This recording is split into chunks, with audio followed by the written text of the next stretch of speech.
Again, for all the speakers that were up here earlier and for the panel that's currently up here, I mean, I really appreciate everything you've done for us. Additionally, Tarek. Tarek's always talking, but he's always talking about other people. He's never talking about himself.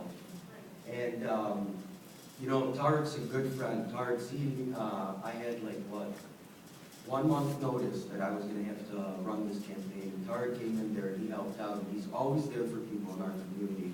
And he epitomizes what a real Arab American or a real Muslim American should be and how they should be involved.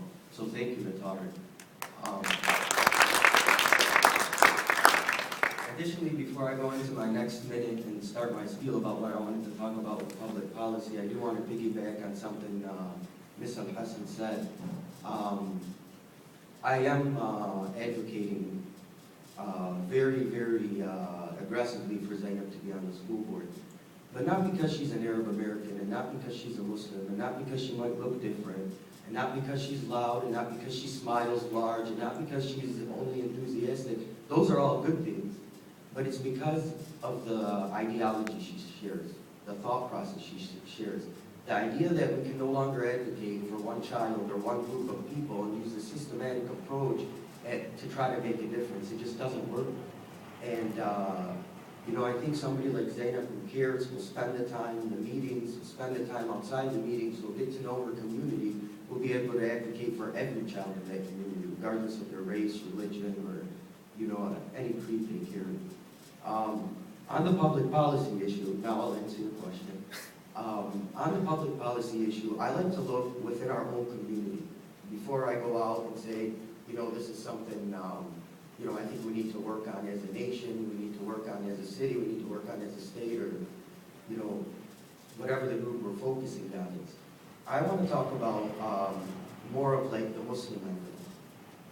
I think after September 11th, there has been a lot of talk, whether it's at Friday prayer or at mosques, churches, wherever you're at, and it's talking about this idea of Islamophobia, or the idea that Islam is under attack. I don't see it like that. I see it as an opportunity for us to show people how special all the world's religions are, how special the Arab American community is, and how special the Muslim American community is, and what they've all brought to this country, and what they all continue to bring to this country, and not only their impact in the United States, but the history they've had within the United States and outside of the United States, what has brought us here today.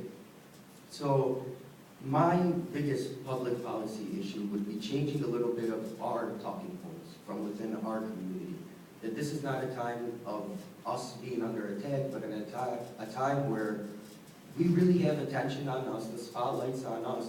So get out there and lead, get out there and show people what you're capable of, and show people what you can do.